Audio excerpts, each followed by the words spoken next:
Bonjour à tous. Eh bien, prenons un instant aujourd'hui pour lire et méditer un passage du livre du ciel de Luisa Piccarreta. Au nom du Père qui m'a créé, du Fils qui m'a sauvé et du Saint-Esprit qui me sanctifie. Amen.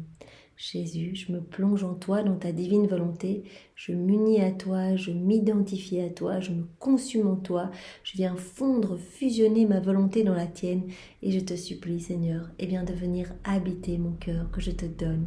Aujourd'hui, engage de mon amour pour toi. Viens t'y établir, Seigneur. Viens avec le Père, le Saint-Esprit, avec ton royaume, ton trône, et retire tout ce qui résulte de ma volonté propre, tout ce qui t'offense continuellement, Seigneur. Agis à partir de mon humanité que je te donne. Viens investir toutes mes actions, sois présent dans tous mes pas, dans tous mes regards, dans mes paroles, dans mes pensées, dans mon souffle, dans mes battements de cœur, dans tous mes mouvements conscients et inconscients. J'entends vraiment t'offrir chacun de mes micro-mouvements comme autant d'actes d'amour pour toi, au nom de toutes les générations, de tous les temps, Seigneur. Oui, Seigneur, marque-moi du sceau de ton divin fiat et marque chacun de tes enfants. Je voudrais vraiment que tous les hommes puissent s'émerveiller devant ce prodige des prodiges, devant vraiment ce cadeau que tu nous donnes, ce cadeau qu'est la vie dans ta divine volonté. Alors je place ce matin une semence de ta divine volonté dans tous les cœurs pour que tous les cœurs puissent s'ouvrir à cette grâce, cette union sanctifiante avec toi. Viens maintenant nous disposer chacun pour recevoir ce nouvel enseignement. Ouvre nos cœurs, nos intelligences, viens y déverser ta sagesse à toi pour que vraiment nous comprenions et que nous mettions en pratique et que tous ces mots que tu as bénis, tu as pris le temps de donner toutes ces informations, tous ces enseignements pour vraiment nous élever en sainteté alors que chacun de ces mots puisse produire du fruit pour ta gloire, celle de ton Père et celle de l'Esprit Saint. Merci Jésus de parler maintenant à travers ma bouche. Envoie-moi le Saint-Esprit pour que je puisse vraiment rester unie à toi dans ta vérité. Alors le passage que nous allons méditer est celui du 3 février 1923. C'est Louisa qui parle. À cause de l'absence de mon doux Jésus, je me sentais comme morte.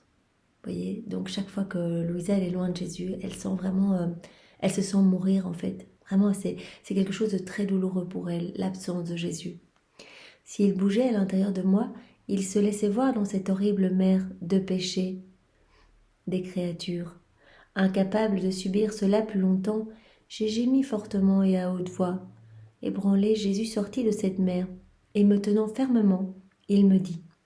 Donc rappelons-nous, on l'a vu hier ou avant-hier, je pense que c'était hier, Jésus se montrait à l'intérieur de Louisa dans cette mer de péché et chaque fois il l'étouffait, il asphyxiait à chaque fois par de nouvelles vagues de péché. Donc ce sont nos péchés qui causent la mort à Jésus, qui le défigurent. Et à chaque fois que nous ne voulons pas de Jésus dans nos vies, à chaque fois que nous préférons agir seuls, agir vraiment selon nos volontés propres, Jésus reçoit des claques, des coups, des fouets de feu, des épines de feu dans sa tête, etc. Tout ce qui est déconnecté à la divine volonté, tout ce qui est en rupture avec la divine volonté, entraîne une mort pour Jésus. Donc c'est très important qu'on réalise que voilà, la passion de Jésus, ce n'était pas quelque chose qu'il a vécu il y a 2000 ans et puis c'est tout. Jésus continue à souffrir tous nos manquements et toutes nos déconnexions à la divine volonté. Et donc là, il s'est montré à Louisa dans cette mer de péché, rappelons-nous hier. Et donc Louisa, elle souffre avec Jésus parce que Jésus partage avec toutes les âmes qu'il aime et qui s'abandonnent entre ses bras. Il partage autant ses joies, la puissance, ses grâces, sa sainteté, sa beauté. Il partage tout, toutes ces mers vraiment de sainteté. Il les donne à l'âme qui s'abandonne entre ses bras. Mais il vient aussi partager ce qu'il ressent, ses amertumes, ses douleurs face au péché. Donc il partage aussi ses peines avec l'âme qu'il aime et qui s'abandonne entre ses bras. Donc Louisa, là, elle partage ses souffrances de Jésus et voilà, elle pleure à haute voix. Ébranlé, Jésus sortit de cette mer et me tenant fermement, il me dit « Ma fille, qu'est-ce qui ne va pas ?» J'ai entendu tes gémissements. Donc Jésus nous entend toujours en fait. Nous sommes branchés au cœur de Jésus et il entend nos peines. Voilà, à chaque fois qu'on l'appelle, qu'on lui demande de l'aide, etc., il nous entend, il entend nos prières, il entend aussi nos mauvaises paroles, nos jugements, etc. Tout ce qui est mauvais, tout ce qui sort de nos bouches, qui ne répondent pas au plan de Dieu, toutes nos pensées déconnectées, nos pas déconnectés de la divine volonté, tout cela, Jésus ressent aussi puisqu'il est branché à notre cœur. Et donc ici, il entend les gémissements de Louisa et lui demande mais qu'est-ce qui ne va pas? J'ai entendu tes pleurs, j'ai tout laissé de côté pour venir à ton aide. Jésus est comme ça pour chacun de nous, il nous aime infiniment et il suffit eh bien qu'on l'appelle une fois au milieu même de nos péchés, au milieu de nos misères pour qu'il vienne et qu'il vienne vraiment nous recouvrir de sa douche de lumière, de sa miséricorde. Donc vraiment n'ayons pas peur de revenir demander pardon parce que Jésus se réjouira et il entend vraiment nos prières, il entend nos demandes et il entend aussi quand on appelle son saint nom. Donc quand nous nous trouvons face à des situations difficiles, des situations vraiment où on risque de perdre patience, eh bien directement, Jésus, je te remets cette situation, je me consacre à ton cœur. Jésus, vraiment, je te donne tout ce que je suis, je me consacre à toi et à ta maman. Jésus, venez m'aider dans cette situation où je sens que vraiment je vais déraper, je vais tomber dans les pièges des démons.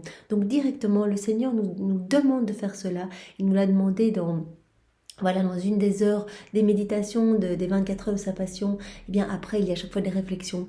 Et Louisa, qui est inspirée complètement par le Seigneur, et bien disait, c'est très important. Même si on est au tout début, on a chuté, on se rend compte qu'on a fait quelque chose qui va offenser le Seigneur, directement venir le donner au pied du trône de l'Éternel. Seigneur, je te remets ma misère, je te remets mon péché, je te remets ces mauvaises paroles que je viens juste de dire. Pardon Seigneur, parce que si on ne remet pas cela va prendre de plus en plus d'importance et les démons vont s'en donner un cœur joie pour que nos pensées ne soient occupées que par ça.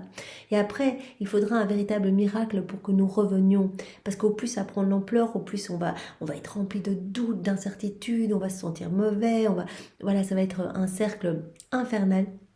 Alors Louisa, elle nous conseille de venir directement avant même de chuter dans le péché si c'est possible. Seigneur, je sens que je m'énerve, pardonne-moi, vraiment, viens m'aider. Je veux aimer avec ton amour, je veux parler avec tes paroles, je veux regarder avec tes regards à toi, je veux vivre dans ta divine volonté, Seigneur, je veux te faire plaisir. Donc avant, mais si maintenant nous avons chuté, directement, il faut revenir. Comme Louisa le dit, tout de suite, Jésus, pardon. Là, je t'ai offensé, je te demande pardon et je te remercie directement. Remercie Jésus avec tes propres remerciements pour ce pardon que tu m'accordes une fois de plus parce que tu m'aimes infiniment. Et on repart main dans la main avec Jésus pour continuer cette union avec lui et vivre vraiment dans sa divine volonté et que notre vie porte du fruit pour sa gloire.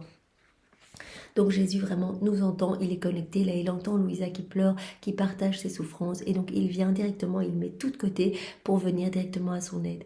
Sois patiente, toi et moi nous mourrons pour le bien de l'humanité qui se noie dans la mer des péchés.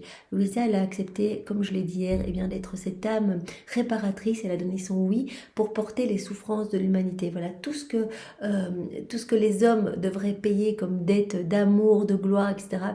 Jésus est venu lors de son passage sur la terre payer cette dette à son Père et maintenant il demande à Louisa et à chacun de nous qui essayons de vivre dans la divine volonté, il demande que nous soyons des extensions de son humanité, il demande que nous glorifions la Trinité au nom de tous ceux qui offensent continuellement, qui ne veulent pas de Dieu, qui sont froids, indifférents, qui ont le cœur tout fermé.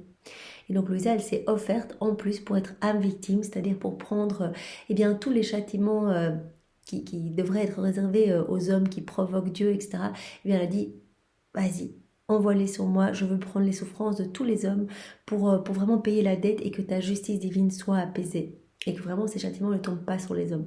Donc elle a choisi de se mettre entre les hommes et Dieu, entre les hommes et Jésus, pour servir vraiment de tamis, comme un petit ami, pour que vraiment les méchancetés des hommes n'atteignent pas le Seigneur. Elle a dit, je vais tout prendre, je vais prendre sur moi et je vais vraiment tout plonger dans ton acte unique et éternel d'amour. Et je vais refaire, et je vais t'offrir uniquement les actes de louange, d'adoration, de bénédiction, des prières parfaites, puisque c'est toi qui viendras faire tout en moi, Jésus, dans ta divine volonté. Donc elle se place vraiment comme un bouclier pour protéger le cœur de Jésus. Et elle dit, Seigneur, je vais être ta sentinelle, et toi, tu vas être ma sentinelle, c'est-à-dire que tu vas me protéger des embûches des démons, et tu vas vraiment venir me recouvrir de ta lumière pour mettre en fuite tous les esprits mauvais qui errent pour essayer de me faire chuter. Donc vraiment, le Seigneur nous appelle à cette même mission, à être des prolongations de son humanité pour qu'il puisse distribuer à travers nos vies les fruits de sa rédemption. Et il nous appelle donc à si nous voyons des choses mauvaises, offensantes, vraiment des actions qui blessent Jésus, eh bien, nous pouvons refaire directement, Seigneur, pardon pour cette personne, pardon pour cette parole, pardon pour cet acte de violence, pardon pour cette tenue indécente, pardon pour ces blasphèmes que j'entends, pardon pour ces mauvais comportements à l'église, pardon pour ces cœurs mal disposés qui chuchotent avant de te recevoir. Pardon, Seigneur, vraiment, pardon pour ces personnes-là et pour toutes les personnes qui commettent ces péchés. Je te demande pardon au nom de tous et je veux refaire tous ces péchés en toi, Seigneur, dans ta divine volonté pour ne t'offrir que ce que tu mérites, Seigneur, que vraiment que ton propre amour. Je veux t'offrir ton amour, l'amour du Père, l'amour du Saint-Esprit, l'amour de ta maman. Je veux t'offrir tes bénédictions à toi, tes louanges, tes adorations et je veux le faire au nom de tous. Donc nous sommes tous appelés, nous avons tous vraiment cette mission d'être les sentinelles de Jésus, vraiment les petits consolateurs de Jésus. Et il va pouvoir ainsi, si nous nous unissons à lui, que nous lui offrons nos vies, il va pouvoir se reposer dans nos cœurs. Lui qui est tellement fatigué de nous trouver des cœurs fermés continuellement, il voudrait déverser ses grâces, ses bénédictions, il voudrait donner sa divine volonté pour que les âmes puissent jouir de tout en fait. Dans la divine volonté, il y a tout. Donc quand on vit dans la divine volonté, on devient propriétaire de tout, de tous les actes divins de Jésus, de tous ses attributs, de tout le royaume, de absolument tout. Et donc Jésus voudrait tout donner et il est épuisé de voir que les hommes ne veulent pas de son amour, le rejettent, donc son amour est abandonné, est bafoué, est vraiment... comme foulé aux pieds. Et donc Jésus souffre atrocement et il est fatigué. Il souhaite avoir du repos dans des âmes qui l'accueillent et qui l'aiment et qui veulent être vraiment dans cette réciprocité d'amour. Donc voilà, c'est notre rôle. Voilà, si vous êtes là aujourd'hui, que vous écoutez ce passage que nous lisons ensemble, qu'on le médite dans la divine volonté de Jésus, c'est que le Seigneur nous appelle. Nous, mais d'ailleurs il appelle tout le monde, mais c'est que notre cœur, c'est un petit peu ouvert pour recevoir cet appel et pour y répondre. Seigneur, nous sommes là, nous te donnons notre oui pour que tu puisses faire ce que tu veux de nos vies. Viens vraiment nous sanctifier, viens bénir nos pensées, viens bénir nos regards, viens bénir toutes nos paroles, viens bénir chacun de nos mouvements pour que tout puisse t'amener de la joie, Seigneur. Nous voulons vraiment devenir ces petits tabernacles de joie et d'amour pour toi, que tu puisses te sentir consolé par chacune de nos actions faites en union avec toi. Comme il disait cela, il sembla que les vagues de cette mer, donc c'était cette mer de péché, vraiment le Seigneur est vraiment comme paralysé, comme asphyxié dans tous les péchés. Il se montre comme ça à Louisa pour lui montrer qu'il est comme ça dans les cœurs qui sont remplis de tout ce qui résulte de nos volontés propres, de noirceur, de puanteur, de ténèbres. Il ne peut pas agir et il est comme dans cette mer de péché. Il est vraiment dans cette puanteur et il souffre beaucoup de cela. Il sembla que les vagues de cette mer nous submergeaient tous les deux. Donc Louisa, parce qu'elle est unie à Jésus, elle partage les souffrances avec Jésus. Comment décrire cette souffrance? Comme dans ces vagues, je pouvais voir des préparatifs de guerre. J'ai dit à Jésus, mon amour, qui sait combien de temps durera cette deuxième guerre mondiale? Puisque Jésus lui a annoncé que tous ces péchés, toute cette soif de sang, de haine, de vengeance, etc., tout cela allait mener à la guerre. Donc il l'a dit à Louisa, il l'a vu et dit, moi, dans ma volonté permissive, je vais permettre à l'homme d'être libre en fait, puisqu'il nous a donné cette liberté. L'homme verra que sans moi, tout s'écroule, qu'il n'y a que noirceur, méchanceté humaine, maladie, etc. Alors, donc Louisa demande combien de temps cette guerre va durer. Si la première a duré si longtemps, qu'en sera-t-il de la seconde, qui paraît devoir être encore plus dévastatrice? Angoissé, Jésus me dit. Donc c'est quelque chose qui l'angoisse. Jésus, ça ne lui fait pas plaisir de nous laisser faire n'importe quoi avec nos volontés propres. Il rêverait tout nous donner. Il voudrait vraiment nous remplir de sa lumière, de sa présence, qu'on soit heureux, qu'on soit dans l'amour, avec son amour à lui. Mais si les hommes n'en veulent pas, Jésus respecte notre liberté. Et Jésus est angoissé, il est en larmes, il est en pleurs, il est asphyxié par nos péchés. Et il répond à Louisa, elle sera certainement plus destructrice que la Première Guerre mondiale, mais elle sera aussi moins longue. Elle ne sera pas aussi longue parce que j'enverrai des châtiments du ciel qui abrégeront ceux de la terre. Par conséquent, prions. Quant à toi, Louisa, ne quitte jamais ma divine volonté. Donc il dit on on va assister à tout ça, tous ces préparatifs de guerre. Et je te demande vraiment de rester en union de prière avec moi face à tous ces péchés. Voilà, le Seigneur nous demande également de rester vigilant pour rester unis à lui et vraiment réparer son cœur, le consoler, le prendre dans les bras au nom de tous, le louer au nom de tous. Vraiment rester unis à lui. Parce que vraiment face aujourd'hui encore face eh bien, aux choses qui se passent autour de nous, aux difficultés, aux méchancetés que nous pouvons observer, eh bien, nous avons tendance parfois à quitter Jésus et à nous mêler aux critiques, aux jugements, à donner notre point de vue sur des choses, etc. Eh bien, Jésus nous dit, toutes les fois où vous quittez ma divine volonté, cela me fait souffrir. Toutes les fois où vous glissez dans cette pente facile pour revenir dans vos volontés propres, eh bien, vous m'offensez.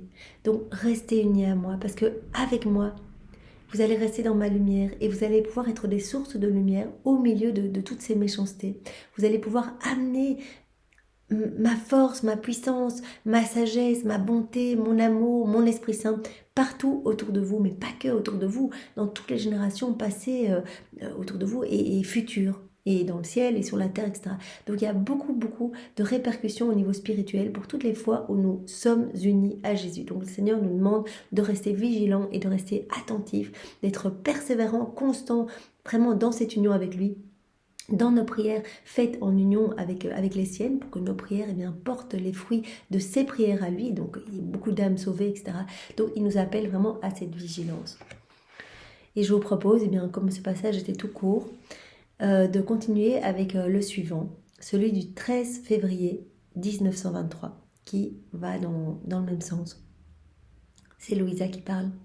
Je me sentais heureuse. Très tôt, mon doux Jésus se manifesta et me dit « Courage, ma fille, sois fidèle et toujours attentive. » Donc là, il le redemande à Louisa, là c'est 10 jours après, donc vraiment chaque enseignement est précieux et Jésus veut nous dire quelque chose, c'est pour ça que je n'en saute aucun. Donc il dit, voilà, cette constance, cette persévérance dans cette union avec moi est vraiment super importante. Courage, sois fidèle, sois toujours attentive, parce que la fidélité et l'attention stabilisent l'âme et lui donnent une paix profonde et un contrôle parfait, de sorte qu'elle parvient à ce qu'elle veut. Voilà, donc c'est la constance, c'est la persévérance, c'est tous les jours dire à Jésus, je te donne ma journée, je te donne ma vie, je te donne ma volonté, fais de moi ce qui te plaira, que ta volonté soit faite sur ma vie. Seigneur, je m'unis à toi, Seigneur, je veux que tu viennes faire tout en moi, Seigneur, donne-moi ta paix, Seigneur, donne-moi ta joie, Seigneur, viens vivre dans mon cœur et vraiment irradie ta présence, ta lumière à partir de mon humanité. C'est ça la constance, c'est ce que nous faisons là tous les jours, à méditer les enseignements du livre du ciel, à vraiment nous y plonger, à les digérer, à les laisser s'infuser dans nos âmes pour pouvoir les mettre en pratique. C'est cela. Et Jésus dit, il n'y a que dans la constance, dans la persévérance, que vous allez acquérir ma paix profonde. Une âme instable qui un jour fait la divine volonté, puis une semaine elle n'y pense plus, elle retombe dans sa volonté propre, elle vient détricoter, comme Jésus le disait dans un autre passage, elle vient détricoter le beau filet de lumière que Jésus met en place. Qu'on donne l'autorisation à Jésus, on donne notre oui, notre fiat. Jésus s'installe, il commence à débroussailler notre âme, il commence à la rendre belle, à gommer nos imperfections, à retirer tout ce qui résulte de nos volontés propres. Et il commence ce travail et à la place de toutes ces noirceurs, il y met sa lumière. Mais si directement après, le lendemain, on replonge dans nos volontés propres, on ramène des ténèbres, on ramène de la noirceur, on ramène des choses mauvaises. Et donc c'est comme si on défaisait le travail de Jésus. Il est à nouveau paralysé, il ne peut à nouveau plus agir. Tandis qu'on lui dit « Oui Seigneur », alors il a toute la liberté pour agir et faire ce qu'il veut de nos vies. Et donc comme Jésus veut le meilleur pour chacun, c'est magnifique, faisons-lui confiance et il va vraiment faire de nos vies des vies magnifiques. Il va nous donner la vie des bienheureux ici-bas sur la terre et il nous donnera sa sainteté divine à lui, puisque c'est lui qui va agir en nous. Donc vraiment, il n'y a que dans la persévérance, que dans la fidélité et l'attention, vraiment, rester attentive, à être tout le temps attentif, à être tout le temps connecté, uni à Jésus dans chacune de nos actions. Il n'y a que là-dedans, dans la fidélité et l'attention, que l'âme va pouvoir connaître la paix profonde et que Jésus va pouvoir se sentir bien, qu'il va pouvoir s'installer et agir véritablement dans nos cœurs de manière magnifique, de telle sorte que nos vies vont se voir transformées, que les choses du monde vont perdre en importance, que vraiment on va se sentir détaché des choses un peu plus superficielles et notre regard restera de plus en plus fixé sur Jésus. Au plus on va faire des actes dans la divine volonté. C'est quoi un acte dans la divine volonté? C'est Jésus, je m'unis à toi, je viens manger dans ta divine volonté. Jésus, je balaye dans ta divine volonté, je me promène dans ta divine volonté, je conduis dans ta divine volonté, je m'habille, je me brosse les dents dans ta divine volonté, je me lave dans ta divine volonté, etc. C'est ça, faire des actes dans la divine volonté. Au plus on va en faire, au plus Jésus va nous donner. Parce que à chaque acte que l'on fait en union avec lui, il prononce son fiat. Vous imaginez le fiat, il a prononcé un fiat et les étoiles ont été créées, le soleil, il a prononcé un fiat, la mer, les montagnes. Chaque fiat est créateur, il y a vraiment ce pouvoir créateur. Et donc, quand on fait un acte en union avec lui, voilà, ces petits actes, je me frotte les yeux dans ta divine volonté, je tousse dans ta divine volonté, etc. Eh bien, c'est Jésus qui prononce son fiat sur notre âme. Donc, il y a quelque chose qui se crée de nouveau dans notre âme, quelque chose de magnifique, de lumière en nous, vous voyez? Et il prononce aussi la parole de la consécration sur notre âme, à chaque acte fait dans la divine volonté. Vous imaginez 10 actes, 10 hosties. Et cela va permettre de nourrir Jésus, vraiment de lui donner ce réconfort. Jésus va nous nourrir de lui, il va venir vivre en nous et nous allons devenir nourriture pour Jésus. Notre vie va devenir prière continuelle de la manière la plus parfaite qui soit, parce que vraiment, comme c'est Jésus qui agit en nous, eh bien tous nos actes sont divins, éternels, et donc tout est offert, que ce soit un petit acte ou un acte énorme, tout est offert de la manière la plus parfaite au pied de la Trinité, comme s'il s'agissait vraiment des louanges même de Jésus, des bénédictions de Jésus, vraiment de l'amour de Jésus déposé au pied du trône de l'Éternel, au nom de tous. Donc c'est absolument incroyable, il suffit de s'unir à Jésus. Et vraiment, des milliers d'âmes sont sauvées, notre âme est nettoyée à nous, Jésus s'installe à l'intérieur de notre cœur, il l'orne bien, de tous les joyaux du ciel. Vraiment, il dit, chaque acte, c'est un nouveau soleil dans votre cœur, c'est vraiment les plus belles choses du ciel, je les mets dans votre cœur. Et donc, il y a vraiment cette ambiance divine dans votre cœur qui fait que voilà, que je m'y sens bien, que mon Père s'y sent bien et que le Saint-Esprit s'y sent bien également. Donc c'est vraiment magnifique, mais pour ça, il faut la constance. Nous pouvons le demander une fois de plus. Seigneur, donne-nous vraiment la persévérance, voilà, de pouvoir nous unir à toi continuellement. Donne-nous la grâce de la souvenance, de pouvoir t'appeler tout au long de la journée. Donne-nous vraiment cette confiance, cet abandon entre tes bras. Nous te faisons vraiment confiance, Seigneur, et nous savons que tu nous aimes infiniment et que voilà, tu nous mèneras à bon port dans notre patrie céleste, vraiment pour que nous puissions nous jeter dans tes bras et être unis dans ta gloire divine, Seigneur. La personne qui vit dans ma volonté est comme le soleil, qui ne change jamais et reste constant dans sa production de lumière et de chaleur. Vraiment, il compare à nouveau, il compare souvent sa divine volonté au soleil. Et là, il dit, une âme qui s'abandonne entre mes bras et qui vit de manière constante dans ma divine volonté, voilà, qui fait beaucoup d'actes dans ma divine volonté, eh bien, c'est comme le soleil qui, de manière constante, diffuse sa lumière, sa chaleur, sème la vie partout, en fait. Le soleil ne fait pas une chose aujourd'hui et une autre chose demain. Il est toujours fidèle à sa mission. Sa mission, de donner de la chaleur, de la lumière, de la vie partout sur la terre. Bien que son action soit une, il en résulte une quantité innombrable de bienfaits pour la terre. Tout comme dans la divine volonté, dans cette unité, dans cette union avec Jésus, dans cette fusion avec vraiment la divine volonté de Jésus, sa divine volonté va opérer, agir en nous et il en résultera une multitude de bienfaits pour toutes les âmes de toutes les générations, les âmes du purgatoire, etc. S'il trouve une fleur qui n'est pas ouverte, donc on parle toujours du soleil, il l'ouvre et lui donne couleur et parfum. S'il trouve un fruit qui n'est pas mûr, il le mûrit et l'adoucit. S'il trouve des champs verts, il les rend d'or. S'il trouve de l'air pollué, il le purifie par les baisers de sa lumière. En somme, le soleil donne à chaque chose ce dont elle a besoin pour son existence, afin qu'elle puisse produire ce que Dieu a prévu pour elle. Et une âme qui va s'abandonner entre les mains de Jésus sera comme ce soleil, c'est-à-dire que chaque acte va produire une rosée bienfaisante sur toutes les âmes de toutes les générations, et chacun pourra recevoir, en fonction de son ouverture de cœur, ce qu'elle a besoin, donc ce que cette âme a besoin. Donc voilà, si le cœur est fermé, malheureusement, les grâces, les bénédictions, les cadeaux ne pourront pas être donnés. Mais il suffit que l'âme soit un petit peu ouverte. Et il va y avoir des conversions, des sanctifications, voilà, des ferveurs dans la prière, voilà, des sauvetages in extremis d'âmes qui allaient tomber dans la perdition, etc. Donc vraiment, nous pouvons faire confiance à Jésus, même si nous ne voyons pas ce qui se passe niveau spirituel. Il s'occupe de tout, il nous demande juste bien, de nous unir à lui et des merveilles s'opéreront et il nous donnera bien, tous les mérites de toutes les âmes sauvées. Il nous donnera ces mérites au paradis. Il l'a dit, voilà, déjà vous n'irez pas au purgatoire et puis vous serez dans ma gloire et je vous donnerai bien, les mérites de toutes ces âmes sauvées par votre truchement, par tous ces actes que vous avez faits en union avec moi. Par sa fidélité et sa constance, le soleil accomplit la divine volonté sur toutes les choses créées. Oh, s'il n'était pas toujours fidèle à envoyer sa lumière, quelle confusion régnerait sur la terre. L'homme ne saurait pas comment gérer ses champs et ses récoltes. Voilà, si le soleil n'était pas fidèle, qu'un jour il donnait sa lumière, sa chaleur, le lendemain plus rien, ce serait le chaos, on aurait des jours de ténèbres, les plantations, les cultures, les champs, les récoltes, enfin, tout partirait en chaos complet. Il dirait, si le soleil ne me fournit pas sa lumière et sa chaleur, je ne saurai pas quand il y aura une récolte et quand les fruits seront mûrs.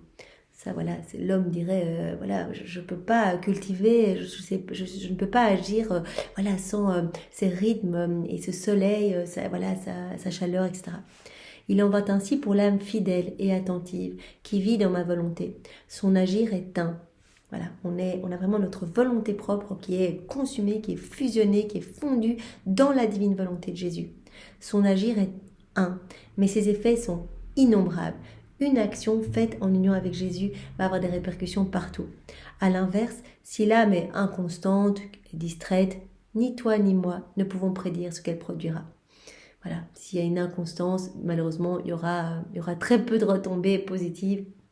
Parce que le Seigneur a besoin de cette constance pour pouvoir retirer toutes ces horreurs qu'on a mis dans nos cœurs, voilà, toutes ces noirceurs, etc. Tout ce qui résulte vraiment de notre orgueil, de nos petites volontés humaines. Seigneur, donne-nous cette grâce de la constance puisque tu nous en parles. Le Seigneur, dès qu'il nous parle de quelque chose, il nous le donne. C'est ça qui est incroyable. Si nous avons le cœur ouvert et que nous le demandons, nous le recevons automatiquement. Donc dans les premiers volumes, il nous parle énormément vraiment de l'obéissance, justement aussi de la pureté, de l'espérance. Il nous parle également de la fidélité dans les prières, etc., de la confiance. Et donc il nous donne toutes ces grâces. Et aujourd'hui, il nous parle une fois de plus de la persévérance, de la constance, voilà, dans l'union avec lui. Et il va nous donner cela. Seigneur, nous te le demandons, donne-nous cette grâce. Nos cœurs sont déjà grands ouverts pour recevoir tout ce que tu vas nous donner par cet enseignement aujourd'hui. Nous sommes prêts, nous voulons plus, Seigneur, pour mieux te servir, pour vraiment t'être agréable et voilà, que nos vies ne soient pas perdues ici-bas. Ce serait trop bête que voilà, nous ne fassions rien pour le Seigneur. Nous n'avons que cette vie pour l'aimer, pour l'honorer, pour le bénir, pour le glorifier. Alors ne perdons pas notre temps et Seigneur, dispose-nous pour être de bons instruments entre tes mains. Au nom du Père et du Fils et du Saint-Esprit. Amen. Soyez tous bénis et passez une belle journée dans la divine volonté de Jésus. Au revoir.